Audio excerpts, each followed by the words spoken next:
showdown continues between India and China, where 800 to 1,000 Chinese soldiers have crossed over into disputed territory, but controlled by India. Okay, here's a map that shows the region that we're talking about. This is the region of Ladakh. It has been disputed as a region since 1947. Pakistan, India, China all want to hold claim, but it's always been generally accepted that India will administer it, right? But look what's going on there now. You see these satellite images? These satellite images are from the Australian Policy Institute, and they purport to show how 800 to 1,000 Chinese troops have crossed the border and seem to be camping out or holding ground there on the Indian side of the Galwan River Valley. And look at how the situation is being described by India media. Look closely at these pictures. They're the first images from the high-altitude Galwan River Valley in Ladakh. The first visual evidence of China's force buildup in a serious new standoff with India. Chinese durable tents, heavy-duty trucks and earth-moving machinery. Clear evidence that this isn't your everyday standoff. China plans to stretch this one out. Indian military sources say that they are going to engage in aggressive patrolling of the area, and there are reports that both sides have begun preliminary discussions to try and stop this situation from escalating between these two countries that possess nuclear weapons. Oh, by the way, this is being described as one of the worst showdowns between these two countries in decades there. Joining us now is Tanil Kashushdan. He is the Director of Public Policy at the Hindu American Foundation. Hey, do me a favor. Would you be good enough to pronounce your last name for me? Because Sure. I think I kind of butchered it. It's Kushakian. Thanks, Kushakian. Rick. Thank you very much. I wanted to be fair. Some people do that to my name as well, so I wanted to give you a chance to do that. All right, so bring us up to date. First of all, it appears that the Chinese have, according to these satellite images, decided to put 1,000 troops in what is normally Indian territory. Is that correct?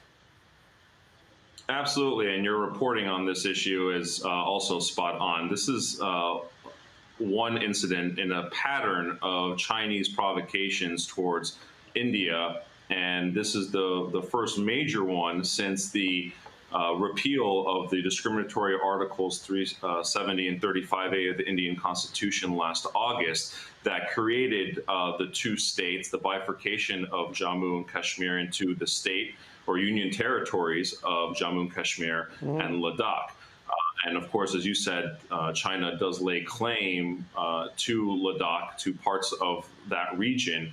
And because of this change in the status quo on the Indian side, China wants to assert itself in the region and to make sure that it is part of the region of any negotiations, of any settlement.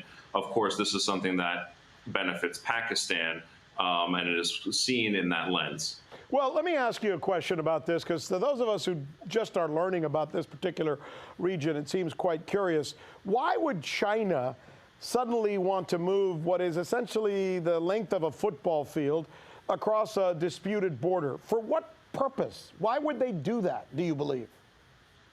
Well, that's a good question, and many people have speculated, and I'll add to that some of those reasons. First and foremost, it's a distraction from what you're seeing in Hong Kong, from China's culpability in the early stages of the spread of the coronavirus. Wow. But at the same time, it's partially in response to assisting China's ally Pakistan, which is essentially a failed state that cannot assert any control over Kashmir. Let me just interrupt you for a minute and share with you China's version of events, at least according to some of the reports that I have read.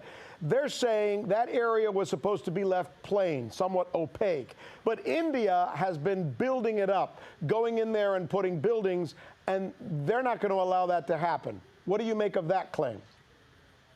Well, that's part of China's reasoning, right? They don't like what's happening in other countries across the border. India has every right to develop its country and its states. In fact, the people of Ladakh have been suffering under economic malaise for decades. And the Indian government is doing what it promised to the people of Ladakh that it would do, which is develop the country. But China doesn't like that. But is that India, though? I mean, because, and I don't want to press you too hard on this, but there's still a question between Pakistan, India, and China as to who that land actually belongs to. Do you feel certain you can say that is Indian land? Absolutely, and I think the response from world leaders across the world indicate that, and everyone knows the status quo. India has administered this area for over 60 years now, and so the fact that India is basically beefing up and made it an actual state of India has come to the irk of China. What do you think the Indian military, which is saying they're going to be very aggressive in that region, will do? Do you think this could turn into some kind of conflagration? I don't think it's going to turn into a large conflict. I mean, you had a long standoff in 2017 between China and India, and I don't see this becoming a large-scale offensive. Things will calm back down, but this is another hotspot and a test. You know, China's going to continue to test India just like it's testing the rest of the world in the South China Sea. All right. Hey, listen, thanks so much, Daniil. I really appreciate you joining us and helping us explain this to our